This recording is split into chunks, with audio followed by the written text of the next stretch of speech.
Ladies and gentlemen, hey, it's Jesse from the original Fast and the Furious, and you're listening to Granny Shifting, the Fast and Furious podcast.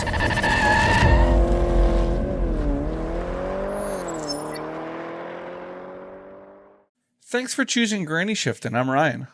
And I'm Jason, and we're glad you're here today. And this is minute 81 of Fast and Furious. And today we're broadcasting live from sunny Cancun, Mexico. Yeah. It is beautiful down here, isn't it? Oh, yeah. I'm really loving it. Sand in my toes, wind in my hair. Yeah. A margarita in my hand. Bathing suits in my butt cheeks. Yeah. Is that where you keep them? I'm saying that's the kind of bathing suit you wear in Cancun. Oh. The kind that goes in between the butt cheeks. How many can you fit in there? I only wear one at a time. Oh, okay. Yeah, but I keep a spare in there as well. Oh, right. Just in case. Yeah. Thanks for bringing me along. It's a shame that I have to go to the kids' club every day. Yeah. So let's get to the minute. Oh, wait. First, we got to do some shot roulette. Oh, yeah. Let's do it. All right. Who's spinning? Here, why don't you spin I'll for me spin it. first? This is my shot. Let's see if we can get it. We got 3 shots of water left because we're very keen on figuring out the difference between what water looks like. Ryan gets a 7. Oh, no. I forgot to switch it. What happened? I forgot to switch it so people could view it. Anyways. What's wrong? 1, 2, 3, 4, 5, 6, 7. Oh, that's a water. 7. Water has teeny little bubbles in it. Yeah, it does. All right. Ready? Here we go. I'm spinning for myself. You don't want 8. That's the only one you don't want. Yes. All right, let's keep this going. Another shot? Is that what you're saying? Yeah, we just drank 2 shots of water. Why would we stop now? All right. So I'm spinning for myself? Yep. Okay. 50-50 shot. Get the 8. Get the 8. No. No. Oh, that's good. You have to drink the bottle of champagne. Oh, okay. Oh, All right. I'm 5. Oh, cheers. Bottoms up. Remove it. I have to spin mine. Just, Woo, woo, woo. Look at that 8 going around there. You should be watching on YouTube. You're missing out. Yeah. Oh, Tequila. See, this one's like fruity. That's gin. That's definitely gin. That's low alcohol. Good thing I like gin. Hang on. ¿Dónde vas? Okay. It's hard to sneak stuff into your house without you noticing. All right. Do we shake it? Champagne, you shake first, right? I don't want to get stuff all over my keyboard, though. What kind of stuff are you talking about? Champagne spray. I don't want to get that on my keyboard. Hey, you need a bottle opener. Oh, really? Or Ryan Hershey's arm. Ryan Hershey's arm. Do I have my keys? Ah! I don't have my keys on me. I don't either. What do What I do have we in got here? in the drawer? Screwdriver will work. Will it? How much pressure is in a champagne bottle? I don't know. I feel like I hear glass cracking. Do you want me to go up and get a bottle opener? No, I'm halfway done. Oh, is that how you... Oh, I hear it. Get that ASMR. There's pressure in there. You hear that? Oh, I hear glass cracking too. Oh, the pressure's on. All right, now I'm just going to use my ring.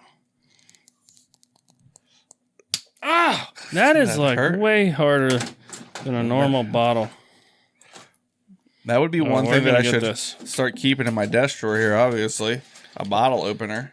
Let's get this open, then we'll start recording the episode. Have I told you that people have asked me before, is it a podcast about Fast and Furious or alcohol review podcast? So I do feel like for a long time there, we were just reviewing different types of alcohol. Yeah. How's it The going? problem was we gave them all good reviews, so people stopped taking us seriously after a while. It's so close. Can that really do it like that? I guess you're just bending it out. Look at this. I got it. We're there. It's open. Smell that. Oh, is that 1881? That smells good. 1882, actually. Wow. 81 was a good year, too, but 82. Look how fizzy this stuff is. That's wild. I'll get a little ASMR of that. I don't know if it picked that up. All right. So, remember, I'm in Mexico right now. Right. For real. Yeah, I'm not. Ryan isn't. I'm in It's just a family regular vacation. Philadelphia, Pennsylvania. Yeah. So, but it is beautiful down here. Yeah. And Brian is still in the office at the FBI headquarters. Right. And Stasiak's nose is so jacked up. That's got to be like fake makeup, right? Yeah, oh yeah. Like it is a Z in the bridge of his nose. But he comes later into the movies, and his nose still looks like that. Really? You think they modify it The every rest? time? Yeah. That's wild. I mean, it doesn't have the blood on it anymore, but... Let's try this, 1882. Happy New Year. Yeah, this is Corbel. Champagne is made from grapes in the... This is California champagne. Champagne, it's wine. Champagne is a town in Italy. I think Italy. Is that Champagne? It's the town of Champagne, and the wine they produce there, they call it champagne. So they've imitated why it is and it called fizzy? it a... Oh, some types of wine are fizzy, bubbly. A certain kind. So champagne is just... Do not shake. Champagne is a wine, a fizzy wine, a bubbly wine. But it says California champagne. They're just trying to imitate what Champagne, the town of Champagne, was known for. Yeah, Champagne wine region of France. France. What is it? Italy. Yeah, certain grapes used. That was close. I thought there was a certain town. Is it town? Oh. Chardonnay grapes. What about it? That's the type of grapes they use. In Champagne. A sparkling wine made from grapes grown in the Champagne region of France. Yeah. Gotcha. Yep. All right, so Big Donut Man is saying that they're going to be so busy. High Brass is going to be so busy. Yeah. Holding press conferences over the seizure. The seizure of the drugs. Yeah, I guess. He said we'll We never did find out where the drugs were. Yeah. So we'll skate under the radar. Like, he's saying they're upset, but because the drug seizure was so good that they're going to kind of forget about it. Right. So he said, we'll just kind of... So it sounds like they can just keep going, doing what they're doing. No, he's saying we just lay low for a little and this will blow over. Okay. But Brian's like, I thought we signed on to do the right thing. Right. Like, he doesn't want to quit. He wants to just keep going. And his boss... I'm trying to read his face here. He almost looks like, why are you getting so upset about this? He's thinking back like, that is what we signed up for. Yeah, sometimes you get so... He's disappointed in himself. Separated from what you're supposed to be doing. Get caught up in the politics. Yeah. Now, scene change. We have one of our brightest characters on the show who is trying to evade the police right now. So he goes to a spot. Nobody would expect him. He goes to the grave of his recently deceased girlfriend. Yeah. Not only that, but he chose, this bright individual, for his first date of his new girlfriend to take her to the funeral of his old girlfriend. Where's she at? I don't know. All right, so Dom is at the graveyard, the gravesite of Letty. Yeah. And you had the same thought that I did when I first saw this. I'm like, who is Letitia? Yeah, and like Letitia Ortiz. Letty did not ever sound like a nickname to me. It just sounded like a name. Right. Like, I guess it Letty's is. short for Letitia. Yeah. But he had, what's her name? Giselle with him. Yeah. How Where is she? strange to bring her here. But And we don't like, see her. We don't see her here. It really bothers me. No, you're right. We don't. But what do you do? Just let her go? Drop her off somewhere? Like, we thought he was chasing Phoenix. Right. But he wasn't. He was escaped. Just trying to get away. Why would he take her? Excuse me, I got the hiccups. So he's Can you just scare me quickly? Ugh. All right, good. So he's just looking off into the distance, pondering his life choices. Probably he's like, were the DVD players really worth it? You know? Yeah, I think what he's thinking is, they're all trying to hunt me. Maybe this isn't the best spot that I should go. I should go somewhere less obvious so they won't find me. So where does he go next, Ryan? In the car that he ran away. In the Subaru he escaped in. He's parked in the driveway, visible from the street of his own home. Working in his garage with the door open at night and the light on. Yeah, which we know Back it up a hair. The police know that he lives here, obviously, because they stopped in early, and that's where they picked up Mia. Right, and they've got to be keeping an eye on this place. I want to see the engine bay of this car he's working on. So he's wrenching on. All right, he's wrenching on the Chevelle Charger, and that's what I said. And do you see any fuel injection here? That's this stuff up here, this right? here, right? We got 1, 2, 3, 4. So he's got a big blower belt. It's pretty crazy if you think about pressure gauge here. The belt on that blower is probably 4 inches wide. Yeah. And I've heard of like cars stripping the teeth off the belts. So I'm guessing you have to run a crazy wide belt. How much force does it take to like spin a supercharger like that? It's pretty crazy. Well, that must take a ton. One of the like faults of a supercharger, right? It takes engine power to run the supercharger. Right. Yeah. I don't know. And that seems like, I don't know much about superchargers, but that seems huge. Which the turbo... Like if you look at like a power charger, what do they call it, right? A power charger? Pro charger. Yeah. Like they're pretty small and they produce a lot of power. There's different types. I forget what this kind is called. I don't know much about superchargers. This one uses like cams that sort of rotate towards each other and compress the air down into the engine. The other style looks like a turbo, but instead of having an exhaust like housing on the back, it has a belt. So it's like basically spinning a turbo with a belt. I don't know much about it. There's the Chrysler Pentastar there. You said about the stolen horsepower. The thing with turbos is they use wasted power, which is like the pressure of your exhaust coming out of your car is how that's what a turbo uses to spool itself up. Right. It's crazy there's that much pressure there that can spin a turbo that fast. And I forget. It's been a long time since I studied this, but newer turbo diesels have something that like is constantly spooling the turbo. Oh, really? And the exhaust so that it's like ready. There's no lag then. Yeah, it's like ready sooner. I don't know about there's no lag, but it's like ready for power sooner. I forget how they do that. If it's a motor or if it's something else, I forget what. So rally cars, like the one Dom's driving, would have something called anti-lag. Have you heard of that? And it's like if you ever heard like a rally car, you might have heard this on like Gymkhana videos with Ken Block. In between shifts or when they're like coasting, you'll hear it like the crackling and popping.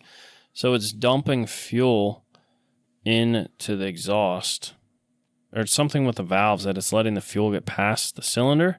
So it's exploding in the exhaust side, and those explosions in the exhaust is spooling the turbo, even though it's not revving the car. It just sounds like he's like redlining it. It's really hard on your turbo, but when you're racing, you know. Yeah, that engine only needs to last that one race. That's right. Was that BDS? BDS. I don't know what that means, but really, BDS. BDS. Edwin fuel injection. Oh, it's Edelbrock. Edelbrock. It says Edelbrock fuel injection right there. Yeah. Because the reason we're talking about all this is Dom's in here turning his little 10mm wrench, and who pops through the door? I like without cut off sleeves. I don't understand. Do you wear any shirts with cut off sleeves? No, not without like doing it on purpose. Don't the little like frills like get you annoy you? Like, is it like, oh, I got a tear in my sleeve and I got to cut the sleeve off, or is it like as soon as he gets a shirt, he's like, these sleeves are coming off? I don't know. That's a strange mindset to me to be like, yeah, these sleeves got to come off. Yeah, it is. So Brian walks into the shop, like to the side of Dom. Dom doesn't even flinch. No. The cops are looking for Dom. He's in big trouble. Right. You think if you saw a shadow or somebody, or even if I was working in my garage and somebody walked in like that, I would be like, whoa. Oh. You don't have the confidence of Dom, I guess. No, I don't.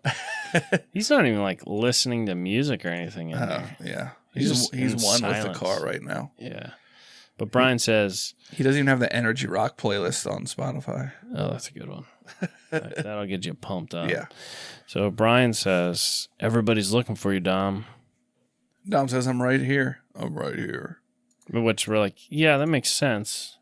That's where everybody should go to look for him. His house. Exactly. He's maybe like, maybe I'm not hiding. It's too obvious. Yeah. Like, he wouldn't be at his house. He's in Mexico. But you would think, being strategic police or whoever, that they would at least send somebody there and be like, in case he goes back. Or somebody he just knows have someone is there. like be there and be like, you know.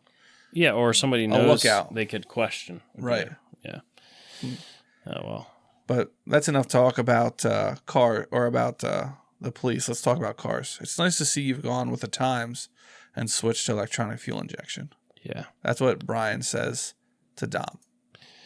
And he said it looks good. And that's where a minute ends. Yeah. I'm surprised. Like, when did Dom have the time to switch this car over? That's a big changeover, isn't it? You got to run an ECU. Yeah. And like, I don't know what all's involved, but I doubt it's easy. But like, hey, he hasn't like been around his house very much. Wasn't he just in another country? No, I guess he came back to... This isn't the car he was racing either. No, but Letty was working on it. Did Letty do it? Maybe Letty did it. Yeah. Because Mia said earlier that she was out there every day working on it. That's pretty risky. Let's say your dad had this car. Yeah. And it was real special to you. Right. And you go away for a while and you come back and your girlfriend switched it over to a different like fuel management system. Especially like carbureted and fuel injection is very controversial. There's like old school guys that love carbureted and would not want anything to do with fuel injection. Right. Dom seems like one of those kind of guys. I do feel like as soon as you start modifying, it's like you've thrown that like old school mentality out of it. Like this didn't come with a giant supercharger on it. So once you start the modifications, it's not like I'm not maintaining the like originality of the car anymore. But there's still guys that grew up with carburetors and they know how to tune them. Right. And they like doing that. There's something a lot simpler about it. Yeah. Now he's like, this is just like my Mazda RX-7. Yeah. Fuel injected now. Yeah, that's funny. Brian's like, oh, you're with the times. But he's driving like... He's driven some pretty decent new cars. Yeah. Right? What's the newest thing we've seen Dom in? Just the RX-7. That's the newest? Since then, he hasn't like... The Subaru, I guess. Well, yeah, he's driven it. He didn't build that. But we don't see him working. I mean, he helped build the Supra, I guess. And his hood's on top of the roof. Oh, right? Man. That's Does what that that make you is? uncomfortable? It does. Yeah. I'm like, did he put a blanket down at least? I don't know. Like a shipping blanket? Yeah. But yeah. That's the end of so if this car 81 wasn't fast enough before, do you wait till you see it with fuel injection? Yeah, it's gonna So twist the much torque. chassis. Have you seen that TikTok that's like me at 16 and it's Dom explaining so much torque off the line that it switched the chassis or that twisted the chassis. I saw that. I feel like it. And then like, what happens? And then Brian is the guy listening, but instead of Brian, it says random AutoZone employee. Oh, it's like explaining that. that he put the new air filter on. Oh, and yeah. Or new air intake. Remember when we used to like go to AutoZone and like look at the stuff and be like up to 15 horsepower? You know what I mean? Yeah. You're like, oh man. I would just walk up and down the aisles and look at like, oh, look at these like muffler tips. Right. And chrome. Shift knobs. Yeah, like all that different stuff. Those are fun times. They were. And then we went to Ollie's to actually buy stuff. Yeah. Oh, they had good deals on neons. Yeah. I miss those days. But not that much. Really? What? Did I miss them or not that much? How often do you miss them? Only when I think about them. Yeah. I try not to think about They were them. good times. I miss cars, being able to like being excited to put a $15 modification in your car and thinking it was cool. Right. Like there's not much I could do to any of my vehicles right now that I'd be like, yes. Right. And excited to go drive it then. We're at the point where most of our working on cars is just to like maintain them. Right. I was seriously looking into getting an RX-8 because I was like, you can pick them up like pretty cheap. Recently? Yeah, like a week ago. That's pretty recent. Well, I've been thinking about it for a while. And then like last week, I started to really research it because I'm like, the rotary would be a cool engine to learn. Mm-hmm. And they're unique, but it would be kind of fun. And you can pick up RX-8s pretty cheap because people don't want to deal with a rotary engine. But apparently the RX-8s have a different 13B than the RX-7s because of like emissions and fuel efficiency and stuff. They change some things around which make them a lot harder to turbo. And I like RX-8s are pretty slow. So I'd want to like make some power out of it. And with bolt-ons, you really don't get much power out of the Wanko. You need a turbo. So I'm looking at this and it's like, oh, like they're very hard to turbo. So people swap the older RX-7 engine in, and those are expensive. But they're like, oh, you could do like a LS swap, like a V8 swap. Right. I'm like, oh, I guess that's not that, like, I could do that. So I'm like, oh, I should look up like a swap kit. And I'm looking it up and it's like, you'll spend between $15,000 and $20,000 to do a LS swap. And I'm like, I'm going to have like 30 grand wrapped up in a V8 RX-8. Like, might as well just buy a Corvette. Yeah. So now I'm just going to keep driving my minivan. I think. You go. Yeah. Yeah. So that's where we're at.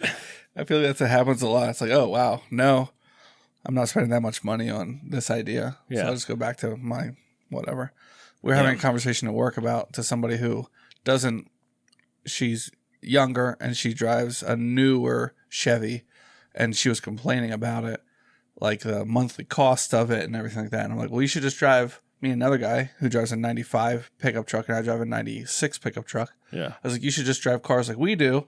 And then it's $0 every month. You just have to pay to maintain it, you know? Yeah. And she's like, yeah, but your vehicles barely get you to work. I was like, well, they get us to work fine. But like her view of like my 96 two-wheel drive Nissan works. pickup is that, because you get in it and you have to like have that lever that over to like heat or cooling, you know what I mean? But I love that. Like I think like late 90s, early 2000s, like it's just stuff just worked nicely inside. It's like all so simple. I hate we have these cars at work that we use as like loaner vehicles. Sometimes we use them to like run around and get stuff. And I get in it and to like in the summer, if I want to turn the AC on, you get in the car, it's baking hot, you know? Yeah. And all the AC controls are on the screen. Oh yeah, and so you have to wait until like right. boots up and forward, you know, and it's like, you know, whatever it is. And they're like, "Where's the fan button?" Oh, it's a button over here, and like it's all on the screen. Like there's no like I get in my 96 and I'm like, phew, AC, you know, crank it up the whole way. Simple, straightforward. Yeah. So there's pros and cons, but yeah, I liked having an older, like I drove a mid-90s Corolla and I really enjoyed that. What I found at my old job, we used to get brand new like Ford Focuses and we'd get them. I'd be like, oh, that's sweet. This car has 100 miles on it. Yeah. And within 10 minutes of driving it, I'm like, it's boring. You don't think twice. Right. And then I realized the same thing happened when I had my Corvette. I was like, first like couple weeks, I'm like, this is awesome. Right. And then pretty soon you're driving it and you take everything for granted in it. And like, so what I found is I like having a really old, simple car because there's something about it, you know, it's kind of crude, but it gets you around. The seats always feel like youth group sofa, you know? Yeah. But then when you get into your nicer car, you can appreciate better those like features that otherwise just start to feel so normal and you don't even think twice about it. So you need to have both. Yes. You need to have a garbage car that gets you around. And a nice car that you take on dates. Yeah. Yeah. I think you should. I'll try. So right now I have 3 garbage cars. But no, that's not true. The no, MDX you don't. Is pretty nice. Yeah. My wife just drives that. Yeah. Good for her. And now she complains about the minivan. Yeah, that would be going back to that. It's like, yeah. You got to prioritize the older one. So you appreciate the newer one. Your newer one can only be so nice. Like our newest vehicle is an 06. And when Melody has to drive one of the older ones, it's not as enjoyable for her. So she appreciates the 06 because the alternative. But if you go the other, like as soon as you have a 2016, the 06 isn't going to feel nice. Right. And it's weird. Our bodies just like adapt to it. And you don't actually end up, you feel like you're going to be happier and more satisfied in the newer vehicle. But it becomes baseline and you're right back where you were. Yeah. So might as well keep the old vehicle. Yeah. It's cheaper. Yep. And as long as it's not breaking down. Yeah. But this girl at your work, what does she drive? Mazda? No, 19 Chevy Equinox. Okay, I would bet money, $10, that your truck will be on the road longer than that Equinox. Yeah. Your 96 Toyota Nissan. hard Hard body. King cab, baby. You know what I mean? Yeah. Yeah. But so you're not going to bet against me? No, I'm not going to bet against you. If you want to take that bet, comment on our Instagram. All right. I know, what's his name? Snackman isn't going to bet against that either because he knows the 96 hard body is the truck to have. Oh, yeah, he had one. It was not real hard.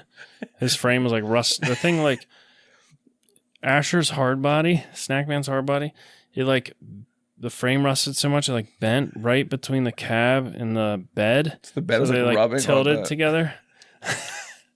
Yeah, mine is like all rusted out over the wheel wells. So it's like if anything goes on that right now, it's going to be the bed just rusting out. Does it pass the pen test? Well, it doesn't matter for the bed. For inspection. Spray foam. You can have no bed. It doesn't matter. Spray foam and Bondo. Yeah. Thank you. Any tech will pass that. And that's it for minute 81. All right. Thanks for listening. I'm Ryan. And I'm Jason. And always remember, winning's winning.